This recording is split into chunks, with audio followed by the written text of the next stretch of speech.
Selamat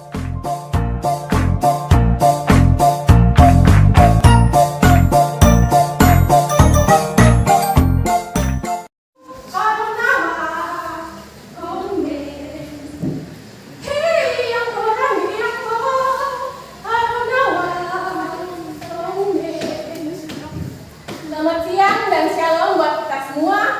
Yang saya hormati Bapak Ibu Dewan Juri dan yang sangat saya sayangi teman-teman semuanya. Perkenalkan, nama saya Maria Dena Lestari dari SMP 1 Tanah Merah. Di sini saya akan membawakan cerita yang berjudul Wairang. Sebelum itu, sudahkah teman-teman mendengar tentang cerita ini? Ada yang belum? Kalau belum, saya akan menceritakannya. Selamat mendengarkan. Di sebuah kampung, hiduplah seorang pemuda yang alim dan taat beribadah. Wairang namanya.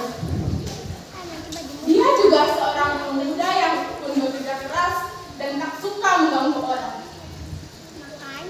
Wairang dijodohkan dengan seorang perempuan sederhana bernama Bonadebu. Sebenarnya, ia tidak hendak melanjutkan keturunan, tetapi untuk menjaga namanya dan untuk menjaga harga dirinya sebagai lelaki.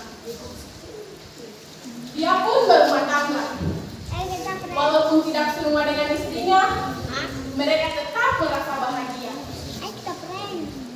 Istrinya ingin memiliki seorang anak. Tetapi bagaimanapun, Bonadebu belum ingin untuk memiliki seorang anak. Minta maaf, Wairang belum ingin untuk memiliki seorang anak. Waktu terus berganti, dan ternyata Wairang belum ingin memiliki seorang anak.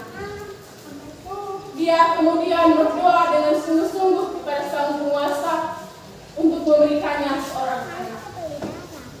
Suatu hari, dia sedang membuat mata panah untuk berburu, dan sengaja tangannya teriris dan mengeluarkan banyak darah. Darah itu kemudian dikumpulkannya dan disimpannya dalam sebuah kotak. Karena sangat sibuk di ladang, dia terpaksa harus meninggalkan rumahnya. Saat pulang, dia langsung tertidur.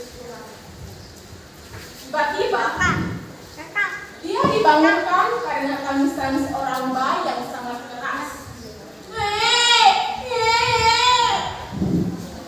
Bayi siapakah? Perlahan dia bangkit dan mencari arah suara bayi yang menangis keras. Seorang bayi lelaki sedang menangis. Betapa bahagianya Wairang karena sekarang dia telah memiliki seorang anak.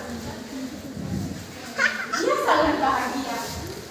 Oh Tuhan, terima kasih karena Engkau telah memberikan aku seorang anak yang selama ini aku dambakan.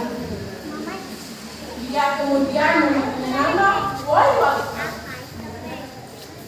Dia sudah menunjukkan anak itu kepada istrinya karena takut pikiran memiliki istri lain. Dia kemudian membawa anak itu keluar kampung dan membuatkannya pondok sederhana.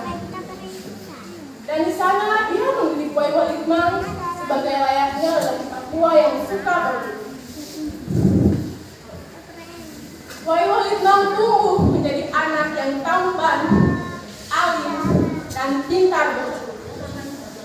Setiap kali dia berburu, dia selalu mendapatkan hasil buruan yang banyak, seperti babi hutan, burung-burung, dan semua jenis hewan yang ada di hutan pernah menjadi hasil buruannya.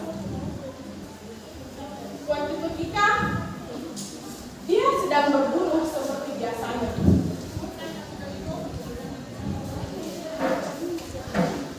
Tetapi entah kenapa, sampai menjelang siang, dia tidak menemukan seekor buruan pun. Hanya seekor burung yang melintas. Maka dia pun mengejarnya. Dan tak sadar, langkahnya telah sampai pada pekarangan Bonadebu. Bonadebu Tuhan berada di pekarangannya menjadi heran dengan pembelas. Dia lantas bertanya, "Hei, itu siapa?" Wairam pun berkata, "Saya Wairam. Saya anak dari Wairam." Betapa terkejutnya Bonadibu saat tahu bahwa anak itu anak dari Wairam. Dia tambah terpukul dan merasa dihianati. Tetapi mendengar, dia masih penasaran dengan keduanya yang telah dia rasa membohonginya itu. Nah, kemudian dia pun memutuskan untuk mengantar anak itu pulang ke rumahnya. Dalam perjalanan, terpikir oleh Bonadibu untuk memberikan oleh-oleh bagi Wairam. Kebetulan Sungai Wasi tak jauh dari tempat mereka berjalan. Kemudian Wairam pun menyelam ke dasar sungai dan tak sengaja terperangkap dalam salah satu goa yang pintunya tertutup ditendang oleh Bonadibu. Bonadibu yang melihat Wairam mengira dia telah kembali ke rumahnya. Maka dia pun memutuskan untuk pulang lupa dengan udang yang telah dibunuhnya. Sudah sehari semalam Wairam tidak pulang. Wairam menjadi sangat cemas. Hari kemudian, warga kampung Demoting beramai-ramai membersihkan hasil buruan mereka di Sungai Wasi. Salah seorang warga sengaja menemukan sebuah udang yang rupanya milik Bonadibu. Dia kemudian menyerahkan udang itu kepada kepala suku. Kepala suku lantas memberikan kepada istrinya buat memasak makan malam dengan. Kepala suku memiliki 2 orang putri, yaitu Meci dan Mesa. Saat keduanya datang meminta makan kepada ibunya, karena tak tega, maka jatah makan buat ayahnya pun diberikan kepada keduanya. Kepala suku sangat marah saat pulang dan melihat bahwa jatah makannya telah habis. Perang mulut pun terjadi. Hal itu membuat Meci dan Mesa sangat sedih, hingga mereka memutuskan untuk ke Sungai Wasi untuk mencari udang sebagai pengganti udang mereka. Tak sengaja, buat tempat tubuh Wairam terperangkap ditendang oleh salah satu. Tubuh Wairam pun hanyut keluar. Dengan bantuan keduanya, Wairam sadar kembali. Sebagai tanda terima kasih, Wairam selalu mencarikan udang bagi mereka berdua.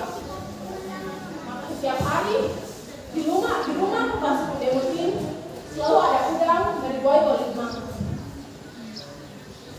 Karena penasaran dengan asal udang itu, kepala suku bertanya kepada 2 putrinya, dan keduanya berkata bahwa udang itu dari pemberian teman mereka Wairam. Hubungan Wairam dengan Meci semakin erat. Hingga suatu ketika Wairam datang ke rumah kepala suku Demoting untuk melamar Meci.